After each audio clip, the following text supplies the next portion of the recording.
ভারী বৃষ্টিতে সৃষ্ট বন্যা, পাহাড়ি ঢল ও ভূমিধসে বিপর্যস্ত ভারত ও চায়নার বিস্তীর্ণ অঞ্চল। ভারতের কেরালা রাজ্যে ভূমিধসে একজনের মৃত্যুর খবর পাওয়া গেছে। প্রাণহানির আশঙ্কায় বেশ কয়েকটি এলাকার বাসিন্দাদের নিরাপদ আশ্রয়ে সরিয়ে নেওয়া হয়েছে। এদিকে চায়নার অন্তত 4টি প্রদেশে রেড অ্যালার্ট জারি করা হয়েছে।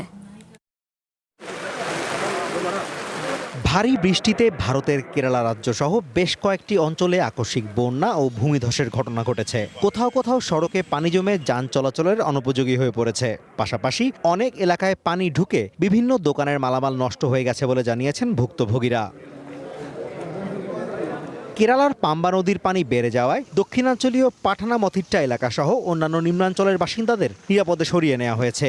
এরই মধ্যে রাজ্যের ইডুক্কি জেলায় ভূমিধসে একজনের মৃত্যুর খবর পাওয়া গেছে।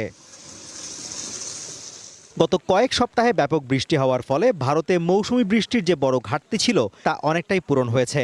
জুনের শেষ দিকে যেখানে স্বাভাবিকের চেয়ে প্রায় 40% কম বৃষ্টি হয়েছিল, সেখানে সাম্প্রতিক বর্ষণের কারণে এখন এই ঘাটতি কমে 16% নেমে এসেছে। তবে পরিস্থিতির সার্বিক উন্নতি হলেও কিছু কিছু অঞ্চলে এখনও 40% পর্যন্ত বৃষ্টির ঘাটতি রয়ে গেছে। এদিকে অতিবৃষ্টির কারণে সৃষ্ট বন্যায় বিপর্যস্ত ভারতের পাশের দেশ চায়নাও। বন্যার কারণে অসংখ্য সড়ক মারাত্মক ক্ষতিগ্রস্ত হয়েছে। বিদ্যুৎ সরবরাহ ব্যবস্থাও বিঘ্নিত হচ্ছে।